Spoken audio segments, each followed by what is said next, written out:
Hello stock traders, this video is way different than any other video I've ever done. I started a challenge, a different way of making money, kind of starting from scratch with crypto mining. And I started this about 5 months ago. So here is my total goal. I decided at the beginning I was going to invest $3,000 into some crypto miners. And my goal is in 5 years to turn just money from crypto mining into a $1 million business over 5 years. And so this is my plan. This is what I've started doing. I am just now in the middle of month 5 of doing this, and I'm going to explain to you kind of the challenge that I set up for myself, because I think that you could do something like this, and this might fit into something you would be willing to do. So in this video, I'm going to cover how I'm turning $3,000 into $1 million in less than 5 years time. But before I get going, if you could do me a favor and please hit that most amazing and wonderful like button. Also, if you haven't done so before, please subscribe and turn on those bell notifications so you don't miss out on any video that I might come out with. Now, this is normally not my normal video. Normally, I'm talking about stocks and stock trading strategies. But this time, it's a strategy about building crypto mining devices. Anyway, I have a Patreon, and I also have this level of my Patreon that hardly anyone takes advantage of, but it's had some great call outs in it. It's only $7 a month, and it's my crypto call outs. And so basically what I'm doing is I have an alert system set up, and when crypto hits a certain level or breaks out of its certain price pattern, we invest. I only do the major cryptos that are covered on Webull. So if it's covered on Webull and you can buy it and sell it on Webull, I am covering it with that $7 Patreon. Anyway, it's worth checking out. I have a link in the description down below for that also. This gaming computer is the first one I bought, and it originally cost me right around $1,100, and it mines Ethereum currently. And anyway, when Ethereum is no more, then I will just kind of turn it to something else. But this was my very first machine. It's really super quiet. It's just kind of in here. I didn't know anything about anything when I first started this, not being an ASIC miner, but I feel good about the resale ability of this. Even after, if I don't find something to switch it to, I can sell this for at least or close to about what I put together on it. It has an RTX 3060 in it, and so it makes around $100 a month doing that. Okay, so we also have these three little Doge miners down here. These are all the Goldshell miners that are down here, and so these are my three little Doge miners. And you can see I have a Bitmain power supply in the center there. That is an APW3++, at least I think that's the model number. I'm kind of doing that off the top of my head.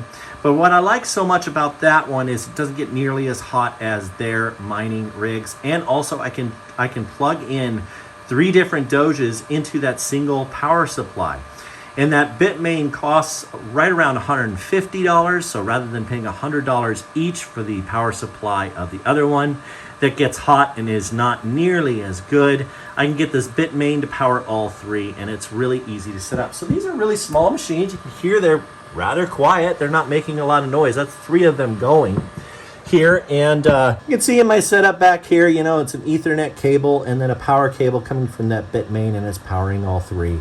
And so my goal is to get to 12 of those and then to start moving into larger machines and doing more. Now, what would be a larger machine? Well, here is an Antminer L3++, and this is one that I got, and I have hooked up here with a Bitmain. And so when I'm away from the house, a lot of times I will turn this on. It earns a lot more per day than those little Doge miners, but man, is it loud. And so that is something you kind of need to think about. This is a more serious machine. This is the first of my more serious machines.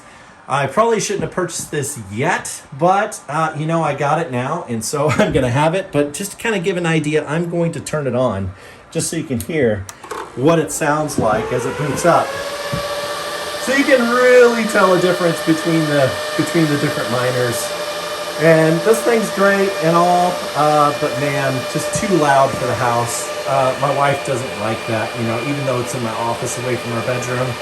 It's just too loud. As you can see behind me, you see this Dogecoin miner. And so this is made by Goldshell, and I found these to be really high quality Typically, they run $699 without the power supply.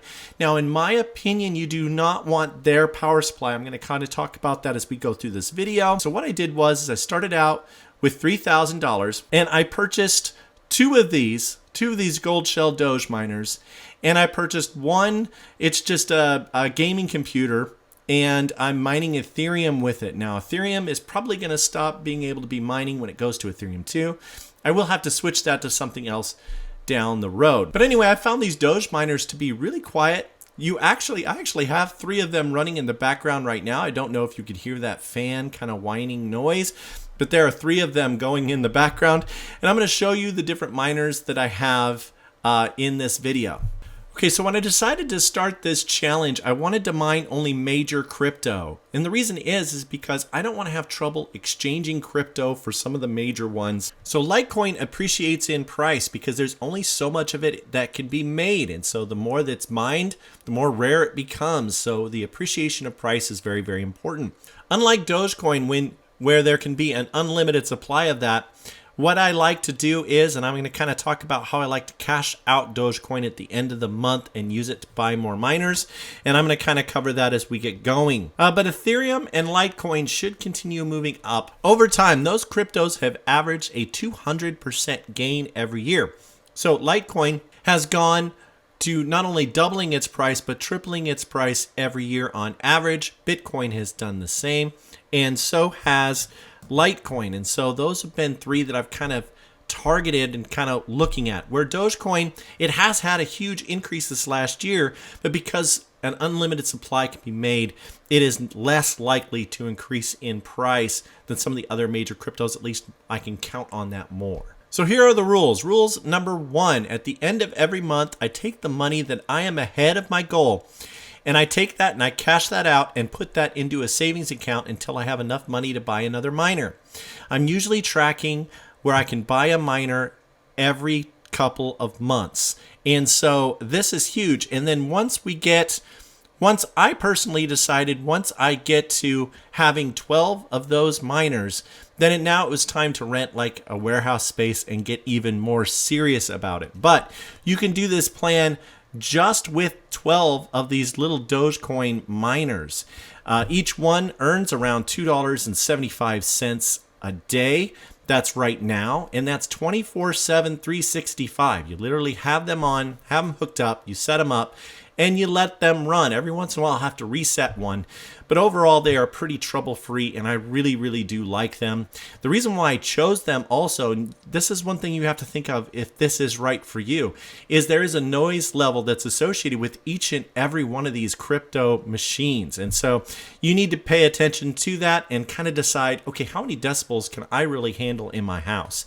And the answer for me was anything over 35 decibels, and I didn't like it. I didn't want the nuisance of it. And so what I like about these Dogecoin miners is they operate right at 30 decibels. Now you can get, if you get 12 of them together, obviously it's going to be a little bit more than that, but I can put these in a well-ventilated room and not worry about them. Every once in a while I have to check up on them, but it's pretty stable and pretty good as far as that goes. I didn't want to get anything super loud, like for example, an L3 Plus or a Bitmain of any type. I didn't want to get any of those machines because those operate at 65 to 75 to 95 decibels, so you have to be kind of careful. Some of these are really, really loud, and I didn't want that in my home. Now, eventually, when I get past 12 and as we look at this whole thing and it moves on and gets bigger, then it'll be time to get a small warehouse space and hook and set these up.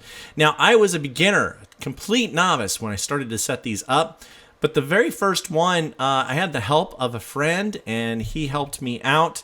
And but once I got the hang of it, it was really easy. Once I saw how to do this, it was easy to duplicate it and set it up. It's very easy to set up and set up with your pool. So the thing you need to understand is you need a pool, you need a miner, you need a pool, you need a wallet to send it to. And those are the things that you need along with the miner, and then a little bit of power and setup. And so you want to make sure that your miners are profitable. Another reason why I like these Dogecoin miners is that they are profitable. You got to be careful and not just buy any box miner. For example, there's the LB box, and it only mines library token, LBRY. And the problem is you can't exchange those tokens very easily. And so that's why I don't like that particular machine. You have to be really, really careful about, okay, what does this mine? If something happens to this coin, is there another coin it can switch to? Because one other advantage of this is the script mining system. And so let's say Dogecoin goes completely belly up, then you can switch this all to Litecoin, or you could switch it to any other script coin. And so you need to have that algorithm needs to match exactly what you're looking to do. I also have set up, and I like to use BlockFi as one of my wallets, and I put as much in there as I can because with BlockFi you earn interest, and the interest buys more crypto, and it becomes this compounding interest thing that makes it so good. This was a real basic video, and I set up a plan, and I'm going to include in the description of this video exactly my 5-year plan, exactly how much I plan on having each and every month of the entire 5 years, going all the way from $3,000 all the way to 1 million. One other thing I like about this is my $3,000 investment. I feel very confident. In fact, right now I can get a lot more for those miners if I were to sell them on eBay. So there's a resale market for them. If I decide to get out, there is still a market for that. And so this is how I'm looking at it. I'm putting 3,000 in. That's all I'm risking. And if I lose it all, I lose it all. But in 5 years, I expect this to be over $1 million. And it's something that might work for you. You might want to check it out, and it might be great for you. I wish all of you the best, and please reach out to me in the comment section down below if you have any questions. And Raytoven out.